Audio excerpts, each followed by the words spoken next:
안녕하십니까. 여의도 24시입니다. 여러분들 원래 앞서 올린 영상 하나로 오늘 끝내려고 했는데 이 한동훈 전 대표가 이재명의 경제 공약을 논파했기 때문에 아주 매서운 지적을 했기 때문에 여기에 대해서 잠깐만 더 말씀드리고 오늘 끝내도록 하겠습니다. 한동훈 전 대표가 이재명의 경제는 가짜 경제라고 이렇게 지적을 했습니다. 한동훈의 경제는 진짜 경제라고 강조를 했습니다. 자신의 페이스북에다 이런 글을 올렸습니다.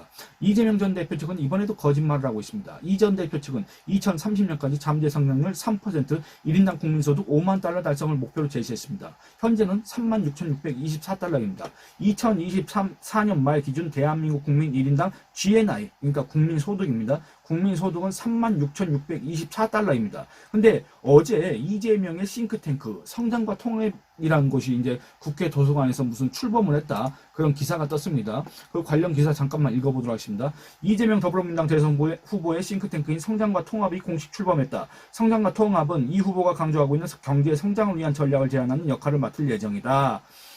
성장과 통합은 16일 국회 도서관에서 출범식을 개최했다. 2030년까지 잠재 성장률 3%, 세계 4대 수출 강국 1인당 국민소득 5만 달러 달성을 목표로 하는 3, 4, 5 성장 전략을 국가 비전을 제시했다. 이재명이가 2021년도에 대선에 나올 때 그때 당시에 구호는 555 이 성장 전략이었습니다. 그게 뭐냐? 5대 강국, 세계 5대 강국, 그리고 1인당 5만 달러 돌파, 그리고 또 코스피 지수 5천 돌파 이런 것들이었습니다. 근데 나중에 제가 말씀드리겠지만 이재명의 그런 실력으로는 과연 그게 가능할 것인가? 여러분들 이거 정말 어려운 과제이고 어려운 목표입니다.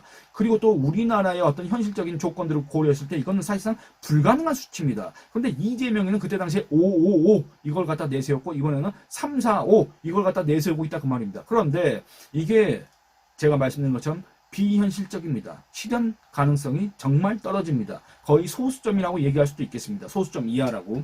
근데 한동훈 전 대표가 그렇지 않아도 이제 요거에 대해서 페이스북에 글을 썼기 때문에 저도 제 의견, 제가 조사한 바를 더 말씀드리면서 이걸 갖다 정리를 해보려고 합니다. 한동훈 전 대표가 이렇게 얘기합니다. 이를 실현하려면 당장 올해부터 연간 6%씩 성장해야 합니다. 그러나 지난해 우리의 성장률은 2.04%였습니다. 미국 관세전쟁의 여파 등으로 올해는 더욱 불확실합니다. 이 전 대표 측이 제시한 2030년까지 잠재 성장률 3% 달성 목표와도 모순됩니다.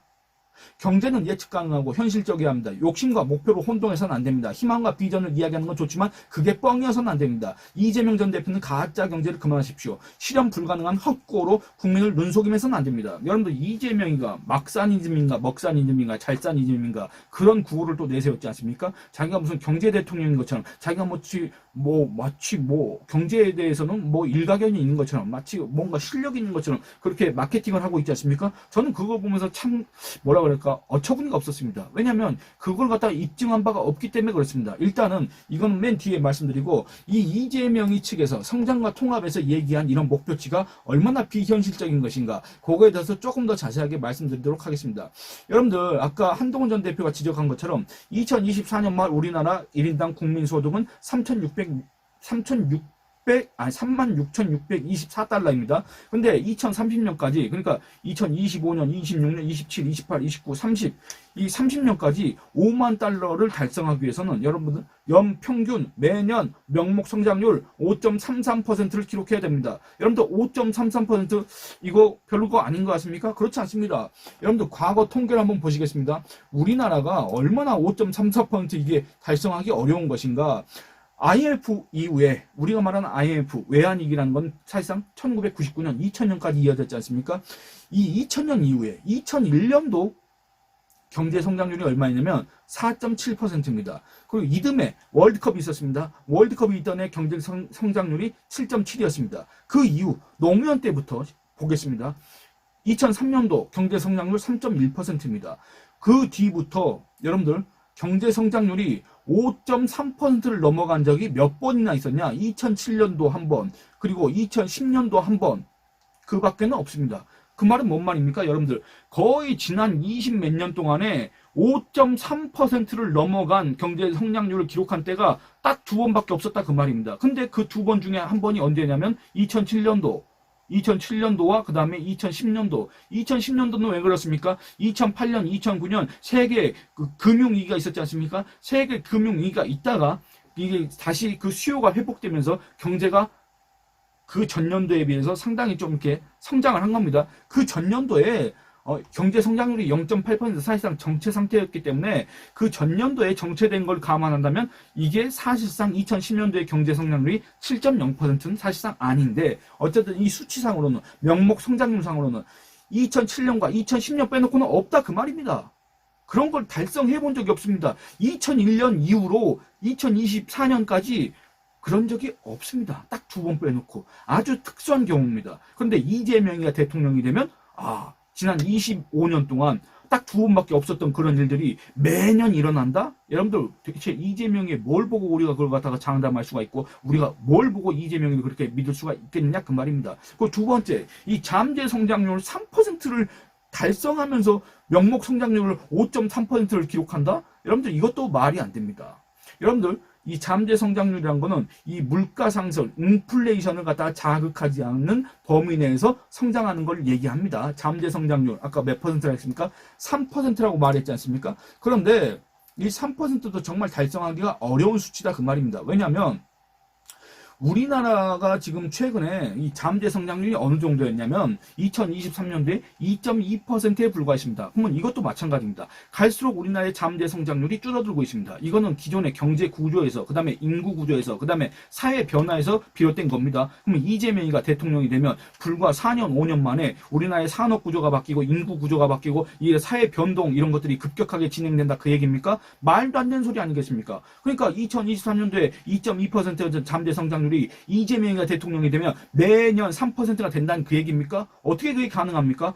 구체적인 실행 방안이 있습니까? 없습니다. 내놓은 바가 없다 그 말입니다. 그리고 한국은행과 한국개발연구원 KDI에 따르면 한국의 잠재 성장률은 계속해서 하락 중이고 더 하락할 수밖에 없습니다.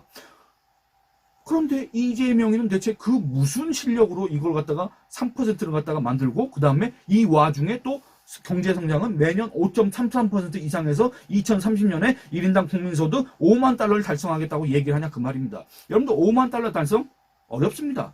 아까 제가 말씀드린 것처럼 우리나라 지금 현재 20 몇 년 동안에 5% 이상 경제 성장을 한 때가 2번밖에 없다고 말씀드렸지 않습니까? 또 2030년까지 5만 달러 달성이 어려운 이유, 우리나라 경제 구조상 이 고성장을 하기가 어렵습니다. 그런 여력이 부족합니다. 이 저출산 있지 않습니까? 고령화 있지 않습니까? 우리나라 지금 초고령 사회입니다. 인구의 20%가 만 65세 이상입니다. 갈수록 그 고령자 인구 비중은 더 커질 수밖에 없고 갈수록 또 이 출생아 수는 더 적어질 수밖에 없습니다. 생산 가능 인구가 급감합니다. 생산 가능 인구가 급감하고 경제 활동 인구가 급감하는데 어떻게 경제 성장이 더 그전보다 고성장을 할 수가 있냐 그 말입니다. 산업 구조의 한계도 있습니다. 박정희 대통령 시절부터 이뤄져 왔던 이 제조업이 점점 어떤 국제적인 경쟁력을 잃고 있습니다. 설사 새로운 대통령이 들어와서 이 새로운 산업 정책을 시행한다고 하더라도 그런 것들이 한순간에 바뀌는 겁니까? 그렇지 않습니다. 그렇기 때문에 달성하기가 어렵습니다. 그리고 또 내수 시장도 마찬가지입니다. 미국발 관세 정쟁, 그 다음에 고환율 이런 것들로 인해서 내수 시장이 지금 정체돼 있고 언제 불황이 닥칠지 모릅니다. 지금 현재 그런 조짐들, 그런 징후들이 여기저기서 나타나고 있습니다. 그러면 이재명이는 대체 어떤 뾰족한 묘수가 있어서 잠재 성장률 3%를 유지하고 그 다음에 뭡니까? 1인당 국민소득을 5만 달러를 달성한다는 얘기입니까? 모르겠습니다. 저는. 이 현실적으로 불가능합니다. 그리고 또 이 환율 변수가 있다 그 말입니다. 여러분들 이 1인당 국민소득 이재명이 목표치로 이재명 측에서 성장과 통합을 하는 이재명의 싱크탱크에서 제시한 목표치가 얼마입니까? 5만 달러입니다. 이게 뭐 5천만 원이 아니라 5만 달러입니다. 달러 기준으로 지금 표시를 했지 않습니까? 지금 이 원 달러 환율이 계속 올라가고 있습니다. 요즘 들어서 약간 하락하긴 했지만 어쨌든 지금과 같은 원화 약세가 지속되고 우리나라의 산업 구조가 지금처럼 이렇게 유지된다고 한다면 우리가 성장을 하려고 해도 성장을 할 수 없고 우리가 또 성장을 한다고 해도 이걸 달러로 했을 경우에 그 환산 금액이 원화 환산 표시 금액이 줄어들 수 있다 그 말입니다. 실제 그렇습니다. 여러분들 2024년 같은 경우에 아까 제가 말씀드린 것처럼 이 36,624달러라고 말씀드렸지 않습니까? 1인당 국민소득이 전년 대비 1.2% 늘어난 겁니다. 근데 원화 환산 표시 금액으로 따지면 전년 대비 5.6%가 늘어난 금액입니다. 근데 달러 이 환율이 올라가 버리니까 원화 약세가 지속되다 보니까 그리고 또 특히 이 윤석열 계엄 이후 이 원화가 원체 이제 약세에 빠지다 보니까 그게 차이가 생긴 겁니다. 이 갭이 생긴 겁니다. 그래서 이 달러로 환산했을 경우에는 실제 성장한 거 그대로 반영 안 되고 그 금액이 오히려 줄어들 수 있다 그 말입니다. 최근 2, 3년 동안 원달러 환율이 1,300원대를 유지하면서 이 1인당 국민소득 이 환산 금액이 그렇게 됐다 그 말입니다. 그렇기 때문에 앞으로 5년 동안 2030년까지 그러지 말란 법이 없다 그 말입니다. 이런저런 여건들을 다 고려했을 때 이재명의 5만 달러 달성 이런 것들은 정말 실현 불가능한 수치에 가깝다라는 평가를 내리는 게 합리적인 겁니다. 그리고 잠재 성장률도 있지만 잠재 성장률은 제가 말씀드린 것처럼 계속 하락 추세고 이걸 갖다가 되돌릴 수 있는 방법이 그렇게 없고 하기 때문에 그렇습니다. 그리고 이 세계 경제 변수가 또 있지 않습니까? 우리나라는 무역국가입니다. 우리나라는 수출 경제 거기 중심이지 않습니까? 이 글로벌 경제에 우리는 의존할 수밖에 없습니다. 지금 현재 여러분들 전 세계적으로 투자가 위축되고 있지 않습니까? 미중 갈등이 격화되고 있지 않습니까? 수출 국가인 우리한테 불리할 수밖에 없는 이 시장 구조로 이 세계 경제가 재편되고 있다 그 말입니다. 근데 이재명이는 무슨 수로 그걸 달성합니까? 그렇지 않습니까? 그래서 현실적으로는 우리가 정말 연평균 정말 많이 잡아봤자 명목 성장률입니다. 한 3.5%입니다. 명목 성장률이 3.5%, 정말 낙관적으로 봐봤자 4.0% 정도 되는데, 근데 잠재 성장률은 어떻게 3.0%로 맞추며 1인당 국민소득을 어떻게 2030년까지 5.33%씩 매년 성장해서 5만 달러를 달성하냐 그 말입니다. 말도 안 된다 그 말입니다. 그리고 또 한 가지, 이재명이가 그렇게 경제에 실력 있는 사람인가? 저는 그렇지 않다고 생각합니다. 그의 경기도지사 시절을 보면 그렇습니다. 제가 과거에 썼던 지난 대선 때 썼던 기사를 잠깐 읽어보도록 하겠습니다. 기사의 제목은 이렇습니다. 이재명이 경제 대통령? 이재명의 경기도의 경제 성장률 봤더니 남경필 당시 6.6% 달했던 경제 성장률, 이재명 재임 2년 차에 2.3%로 뚝 떨어져. 이런 사람이, 여러분들 남경필이 경제 일가견이 있는 사람이었습니까? 경제 전문가였습니까? 여러분들 남경필 같은 사람 여러분들의 머릿속에 있습니까? 근데 남경필 때는 6.6%에 달했던 이 경기도의 GRDP, 지역 내 총생산 성장률이 이재명이가 경기도지사, 이재명이가 경기도정을 이끌 때는 2년 차에 2.3%로 뚝 떨어졌다 그 말입니다. 근데 지금 우리 국민한테 와가지고 자기가 경제 대통령이라고? 뭐 먹사니즘인가 잘사니즘인가 이런 얘기를 할 자격이 있습니까? 실력이 있습니까? 기사 읽어보도록 하겠습니다. 이재명 더불어민주당 대통령 후보, 이때 당시가 제가 지난 대선이라고 말씀드렸지 않습니까? 이 기사를 썼던 때는 2022년 2월 26일입니다. 요 점을 감안해서 들어주셨으면 좋겠습니다. 이재명 더불어민주당 대통령 후보의 전임 경기도지사였던 남경필 전 지사 시절 경기도의 연도별 지역 내 총생산 성장률은 2014년 4.5%, 2015년 5.5%, 2016년 4.6%, 2017년 6.6% 등이다. 이와 달리 이재명 후보의 경기도지사 재직 당시에는 2018년에는 전년 대비 0.6%포인트 감소한 6%, 뒤이어 2019년과 2020년에는 각각 2.3%, 1.1%를 기록했다. 코로나19가 발생한 2020년은 논외로 하더라도 현재 통계청의 국가통계포털에서 확인 가능한 경기도의 경제 성장률 통계를 보면 2019년에 2.4%는 소위 외환위기와 세계 금융위기를 제외한 전 기간을 통틀어 가장 저조한 수준이다. 이게 바로 이재명의 수준이다 라고 얘기할 수도 있지 않겠습니까? 지금은 대선 후보든 그 누구보다 경제 면에서 유능하다고 자처한 듯한 이재명 후보가 인사권과 예산 편성 집행권을 갖고 1년 예산 30조 원 이상의 규모의 경기도정을 총괄 운영 관리할 때 경제 성장률은 지금 우리 국민 대다수가 대통령감이라고 여기지 않는 남경필 지사 당시보다 저조했다는 얘기다. 전임 지사 시절 실적은 물론 같은 기간 전국 여타 광역자치단체의 경제성장률 현황과 비교해도 이재명 경기도의 우수성을 확인하기 어렵다. 경기도의 경제성장률이 6.6%에서 2.3%로 떨어질 당시 전국 평균 경제성장률은 3.1%에서 2.2%로 감소했다. 증감률로 따지면 마이너스 29%다. 이 기간 이재명 지사가 도정을 총괄 운영하던 경기도의 경우에는 마이너스 65%다. 이전에는 경기도의 경제 성장률이 전국 평균보다 2, 3%포인트 컸지만 이재명 후보가 경기도지사를 맡고 나서 2년 만에 그 격차는 0.1%포인트 차로 줄었다. 그러니까 그전에는 경기도가 전국 평균이 2%였으면 경기도는 4%, 5%의 성장률을 기록했는데 이재명이가 경기도를 맡고 나서 2년 차에 이 전국 평균과 경기도의 차이가 0.1%포인트 차이밖에 안 났다 그 말입니다. 만일 이재명 후보가 스스로 경제 대통령을 자임한다고 한다면 현재 전국 17개 광역자치단체 중 이재명 경기도보다 더 우수한 성과를 낸 지자체의 수장들은 대체 뭐라고 할 수 있을까?